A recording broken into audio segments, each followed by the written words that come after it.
Good morning. Good morning, everybody.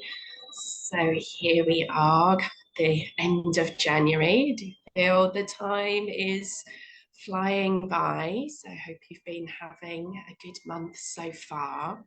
Um, so you might be a little bit curious about today's talk, because I agree, it does sound quite basic to say, do you remember to schedule time to eat? Um, but I think this is the reason why I'm doing it is because I've been aware of stories that I hear from other yoga teachers or things that I see in other Facebook groups of teachers having a very hectic schedule, running from class to class and living on energy bars and smoothies and not really having proper meals. And to me, it sort of flags up a bigger issue around us meeting our own needs within our working practice and setting up some boundaries that kind of work for us as well as our students. So these are things that are quite easy to overlook. And I think one of the issues that we have as self-employed teachers, particularly if this is, something that you do full time or most of your time, is it's not a conventional 9 to 5 job. So people in a more office environment might more naturally be able to set some times where they're going to have meals. They have breakfast, they get to the office at 9. At some point, there's a lunch break, although I know people often don't take a proper lunch break. And then you're finishing early evening, and then you have your evening meal. For us, this can be very different. And looking at schedules, say in studios for yoga classes, I've seen them start at 6 a.m. and I've seen them finish at 10 p.m. And that could be 7 days a week.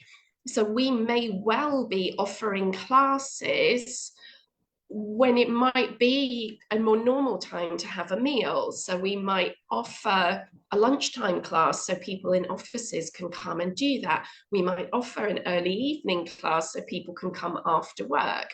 We might offer an early morning class so people can come before work. So there's lots of ways that we are perhaps out of a more conventional schedule anyway. So I feel this is something that's really important for us to manage. And I speak from my own experience as well, that I have not always been good at scheduling in basic things like this, because of a lot of reasons, but partly I think because of this unconventional timing and just plain forgetting. When I was looking at, what are the reasons why we might be forgetting about this, or what is stopping us from meeting our needs, because it is a very basic need to be well fed and nourished, to thrive and to do our work well. And certainly if we were someone else's boss, we would feel very unreasonable to say, oh no, you just have to work straight through and you don't get to stop for a meal. Here's an energy bar. If we were expecting other people to do that, we might feel quite mean saying that to somebody and say, no, just have a smoothie, you don't get a meal break. But we say that to ourselves, or we may have that expectation of ourselves. So I think when we're self-employed and we are our own boss, let's be a good boss to ourselves. Let's be thoughtful and factor in employee well-being, which is us. So we do need to think about that. So the first thing that stops us might just simply be forgetting. I know for me, I would look at my diary And it may be that I've had a phone call from somebody and they want to book in a private session, and I look at my diary and go, oh yeah, I've got a good bit of space between this thing and this thing. Yeah, I can fit that in, you know. And then somebody else might phone, and so I look at my diary and think, oh yeah, I've got space. And maybe at the time I take the phone call, I'm not thinking about how that translates practically into what my kind of lived reality of that day is. I'm just looking at a schedule and going, oh yeah, there's a gap. I've got enough time to travel from A to B. Yes, I can do that. And then I get to the day, or certainly used to, and think, oh my goodness, I'm working all day and I've factored in travel time, but I haven't factored in time to have a proper meal. And so, you know, this is one way that you can slip into not having a good schedule with that, is just simply not thinking about it at the time that we're scheduling in work.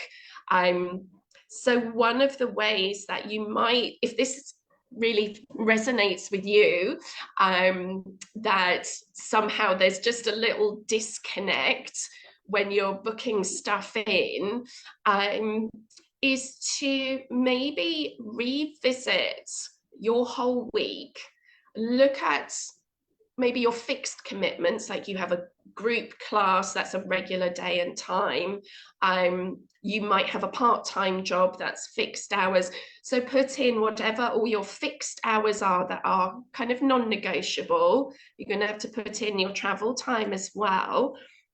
And then maybe for other things, so, you know, you might also want to do private work as well, is try to schedule those at a kind of fixed time, even when you don't have the bookings, but pre-decide what your appointment times are and factor in, you know, a lunch break or a break for an evening meal, so that you don't slip into this thing of filling up your whole day and then not having proper downtime, not having proper time to eat.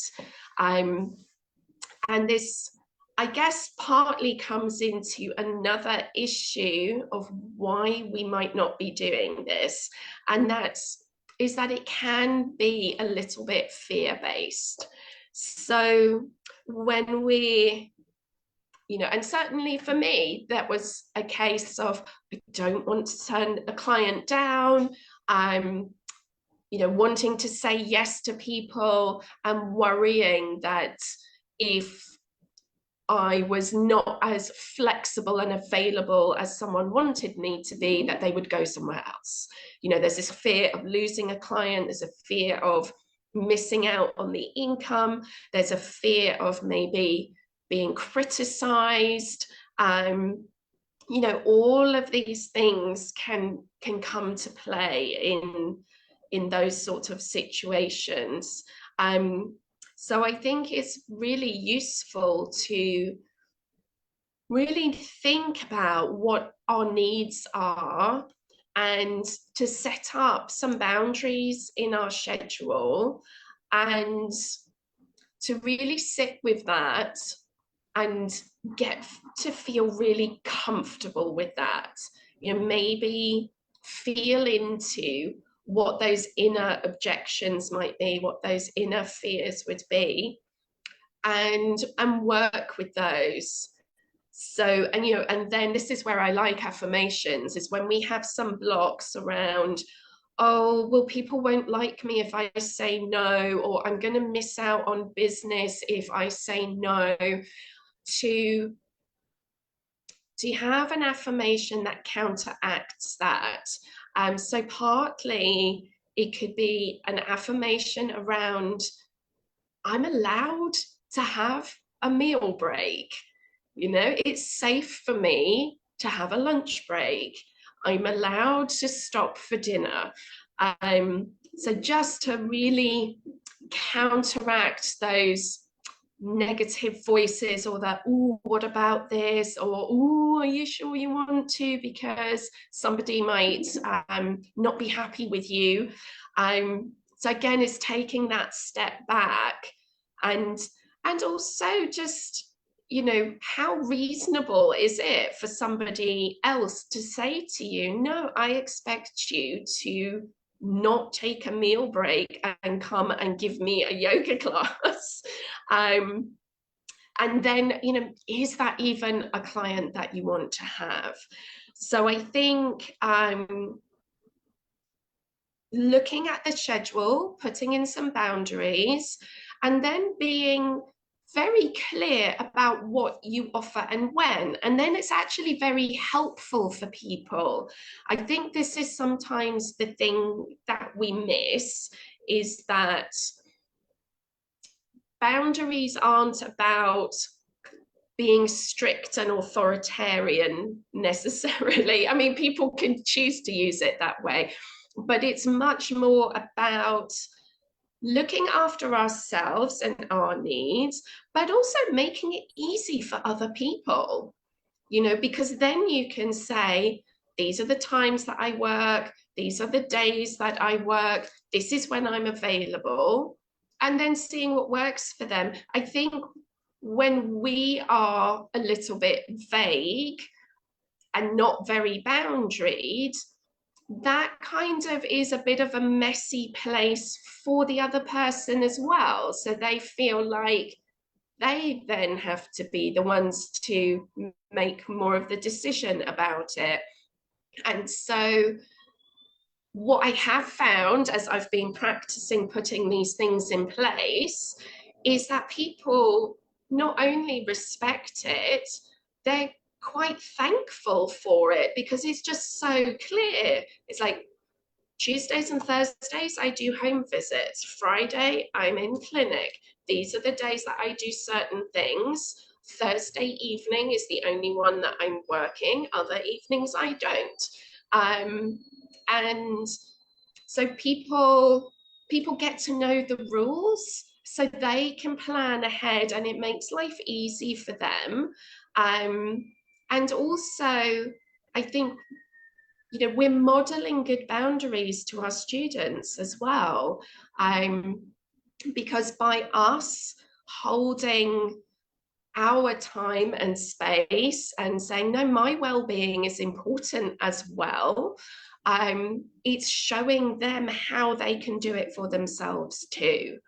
And it's giving them examples of maybe when somebody else at work or in their personal life is asking something that's a bit unreasonable, or just asking something that's not healthy for them, that we're showing them a way of, you know, gently pushing back and saying, no, sorry, I can't do that, but I could do it at this time or in this way. So it's not just a simple no, it's, well, not that time, but I can offer it this time. Or if you don't want to come to studio, then I'm offering home visits on these days if you want a one-to-one.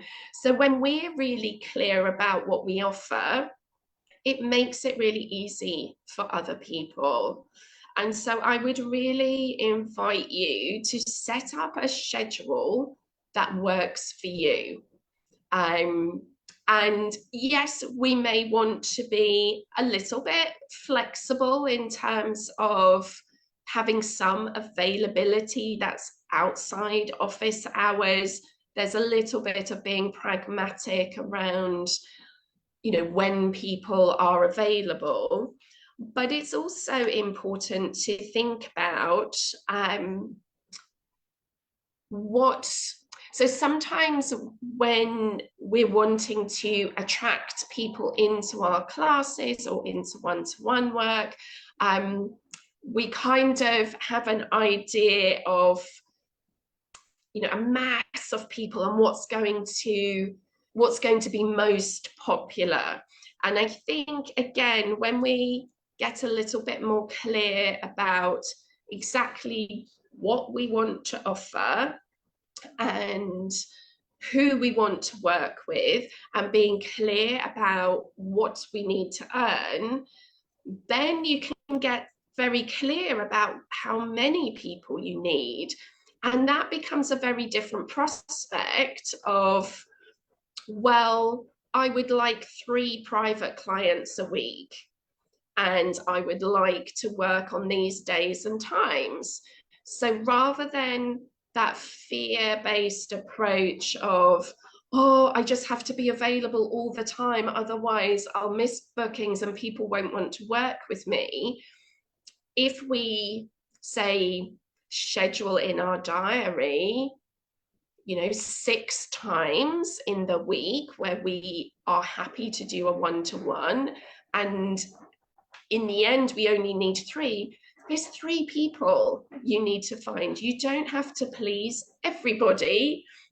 Is it possible, feasible, likely that you could find 3 people who would be available at days and times that you want to work? And that feels like a very different prospect, and it's much less scaring. You think, well, and I live in London, so we have an enormous population here as well. And I know there's all different professions and people doing shift work and working in creative industries. It's like, yeah, that surely I can find enough people for me. I don't have to serve everyone. I don't have to please everyone. So again, when we come back to setting our schedule and saying, actually, for my body, I need a decent lunch break, put that in your schedule and you will find people who can work around you.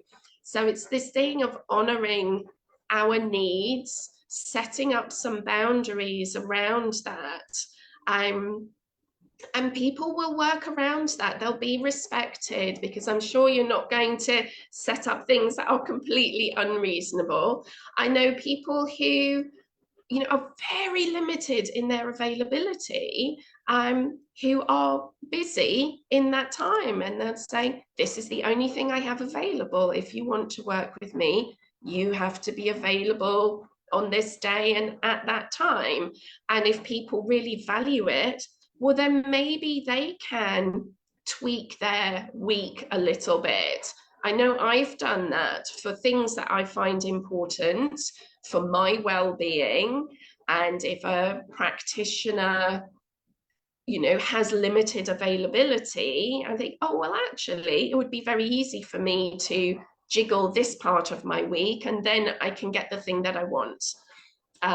So again, and it's setting value on yourself, and sharing that with other people and saying, what I offer is valuable, my well-being is valuable, I respect myself and my boundaries and my needs, and I expect other people to do the same. And we don't have to say it in that black and white way, but by holding our boundaries and showing some respect for ourselves, it's implied already that your time is valuable, that your well-being is valuable, and that you do not have to be this sort of apologetic servant to someone else, running around doing whatever is needed to make them happy at the expense of your own well-being. We don't need to work in that way. We are trained, qualified professionals, and we can, in a really compassionate way, hold our ground, and just let people know what we have available and where and when they can find that. It's like opening a shop and saying, these are our opening hours, these are the things you can buy here. If you're looking to go shopping at a different time, or you need what we're not stocking, then go to a different shop. And it's not in a mean way, it's just saying, well, this is what I do. So if you want to work with me, I would love that. Here's how you can do it. Here's where I'm available. Here's all the different ways you can work with me. And if that doesn't fit for somebody and they really can't make it fit, then there's enough for everybody, and maybe there's an affirmation around that as well, that if that again, as long as you are clear on how many people you need to work with to get the income that you need, there's enough people in the world for the teachers that are around. So you might want an affirmation around that if that is a block that you have. There's enough work for everyone. I just need X number of people a week, and that's enough for now. And then you could grow from there. But sort of being clear about what you need can often take some of the fear out of it. And like I say, when we're clear about what we offer, it just makes it really easy for people. And they say, oh, they do a Wednesday evening class. They're not doing an evening class every day of the week. It's just on a Wednesday. I'd really love to do that. Maybe Wednesday's a day that I could finish work on time and not do the overtime. And I'll prioritize that because it's important. Because the thing is, when something is available all the time, often we don't do it. It's having that little bit of restriction that can be the motivating factor to make someone commit to their own well-being. And the classic thing, of someone who lives in a place that, say, has some really cool, interesting stuff, and you never get round to going because you live there and you think, I've never been to the Tower of London, for example. I've lived in London over 20 years because it's there all the time. You think, oh yeah, I'll get round to that one day. And I haven't. So again, if you're available all the time, in this ultra flexible way, not only do you invite people to sort of mess you around with constant rescheduling, there's a sense of, oh, well, they're available whenever I want. So I'm not sure yet about my diary. And, oh, look, something's come up, so I can't make it this time. Maybe I'll do tomorrow. The classic thing of people with their gym membership. They end up not using it because it's always there. So again, us holding boundaries and having a limit around when we're working helps other people too. So these things are really important. And I guess the other thing that can come up, I think, as a more specific issue around teaching yoga can be about the timing of food. And there is this thing, we don't want to have a big meal and then maybe immediately teach a class. And I do understand that, around being comfortable. So again, we do need to think about the logistics of when we're eating.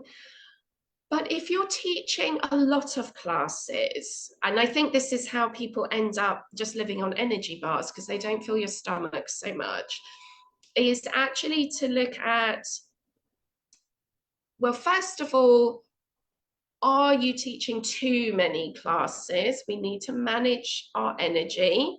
We need to avoid burnout. So just checking that as a first thing.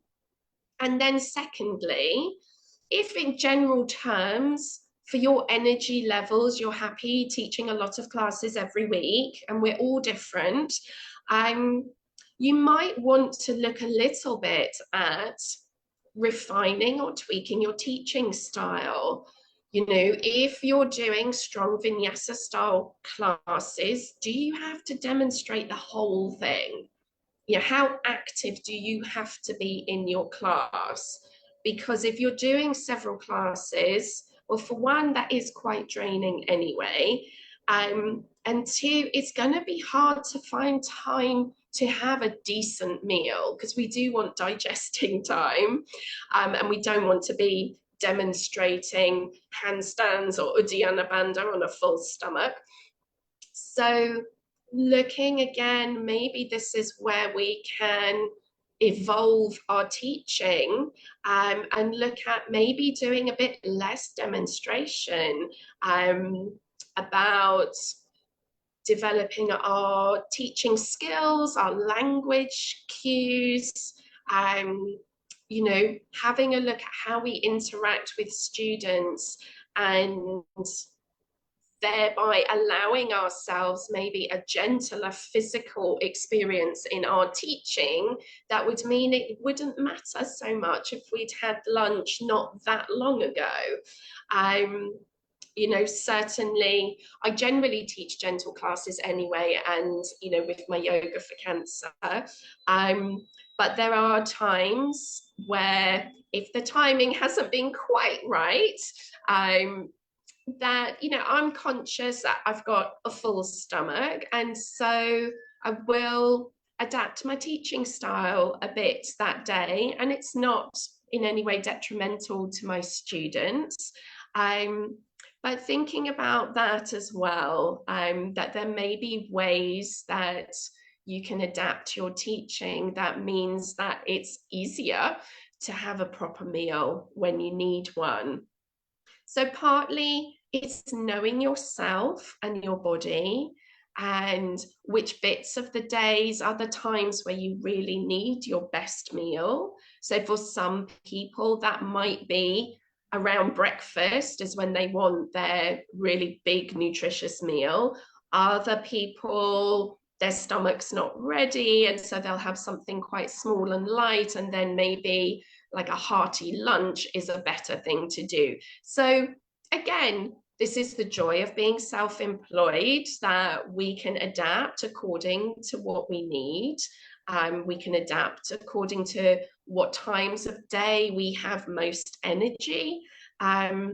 If you're a morning person, you know, I would suggest maybe doing evening classes might not be the best thing, because you might be really exhausted by then. So maybe you could be the person that does the early morning class, and then you finish work early and have an easy evening.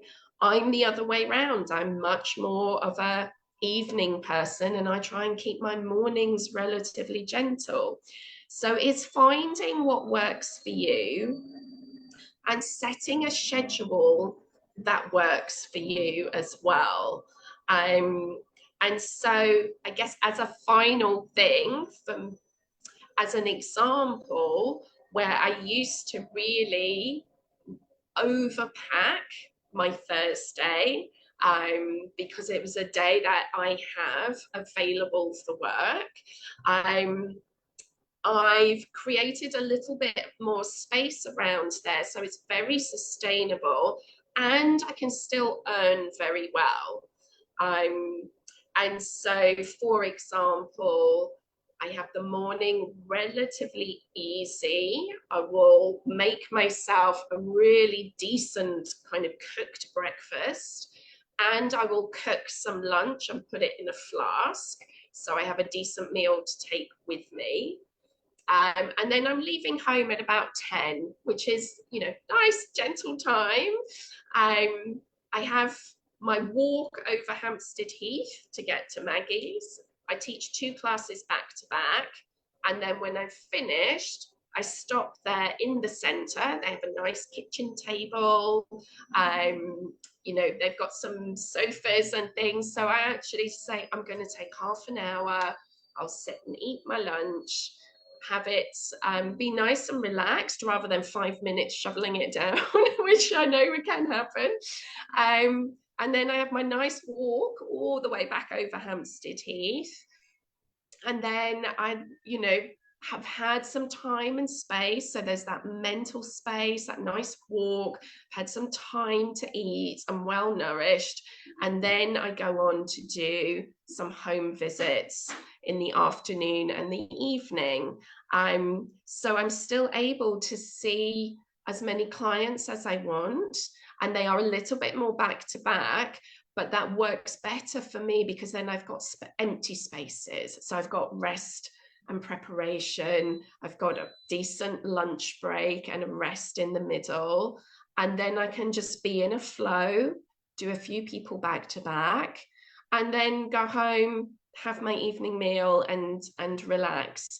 So that works much better for me now than saying, Oh, I've got 12 hours available on a Thursday, and I have like one person here and one person there, and it's all awkward timing, and there's no proper gap to eat and then sort of snacking in between. And so having it contained and saying, well, these few hours, afternoon, early evening, I will see clients. I've got my 2 classes, and then I've got nice chunks of time where I get to unwind, eat, have a nice walk in the park, not feel stressed and rushy, and I'm still earning what I want to earn on that day. And it did mean saying to some clients, no, I can't do a Thursday morning session before I go to Maggie's, because actually I just need that time for me. But just to, I don't have to tell them that, but just to say, no, the times I'm available is from 3 o'clock in the afternoon until the early evening. So I can do this time, this time, this time, or this time. Which one is good for you? And it hasn't really been a problem for anybody. Or they might decide to do a Tuesday instead, which is another day that I offer.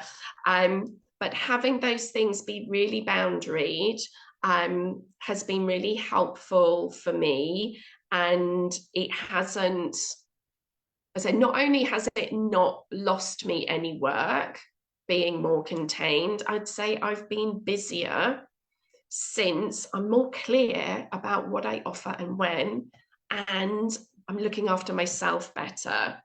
And I guess as my final thoughts on this is, if you still are aware of some blocks and some fears around creating a bit more space and time for yourself, is to remind yourself of what are the consequences of not eating properly. If you're going to be flat out and rushing around, working back to back, pleasing other people and being available when they want you, long term, what's the consequences of that? Of not having proper meals. Is this going to affect your hormonal balance? Is this maybe going to throw your cycle out a little bit? Is this going to affect your energy levels or your resilience to coughs and colds? There's a lot of things going around at the moment, and I know at this time of year, I want some hot, hearty food to really sustain me and help me feel strong and energized. A quick salad is not going to cut it in January. So looking at what you need and what are the consequences if you don't get that, because you might manage it on a day and you can kind of scrape through. But if that becomes more consistent, there will be consequences, to your well-being, to the quality of your teaching, and the impact on your business as well. So I think when those blocks or fears come up, to counter those little scary voices with, yeah, I hear you, but if we don't look after ourselves properly, we're not going to be able to sustain a business anyway. So, it's that ongoing self-care and nourishment and creating a schedule that sustains us, that is a win for everybody. So that, it's a win for us because we keep healthy, that we have a business that works for us rather than drains us, and that we're in a great condition to look after all the students that we work with, so that we're giving our best to our students, and not turning up frazzled, exhausted, and hungry. So all of that is a win-win. So I hope that's been helpful for you. I would encourage you at some point this week to have a little bit of time, look at your whole week, and look at where there might be some tweaks needed. that you're scheduling in meal times, that you're scheduling in enough time to sleep. These very basic needs of, food, sleep, rest, and make sure that those are in, and if necessary, put them in your diary as appointments so that you can't book anything else there, especially if you're prone to forgetting about those sorts of things. So you have a much more clear structure, and then your work can fit in around that. So if you have any thoughts or aha moments, lovely to hear them in the comments below. I did see a lovely comment from Sean talking about having a crock pot or a slow cooker, which I've been using a lot. This can be a really good solution of chucking a load of stuff in a pot, letting it cook all day. So when you come home, you've got a hot meal ready. It's things like that of planning ahead, thinking about our needs and how we can meet them, and making life easy for ourselves rather than harder. So wish you a very lovely rest of the week. Do keep warm. Certainly got chilly again here. And I look forward to seeing you next time. Thank you. Bye-bye.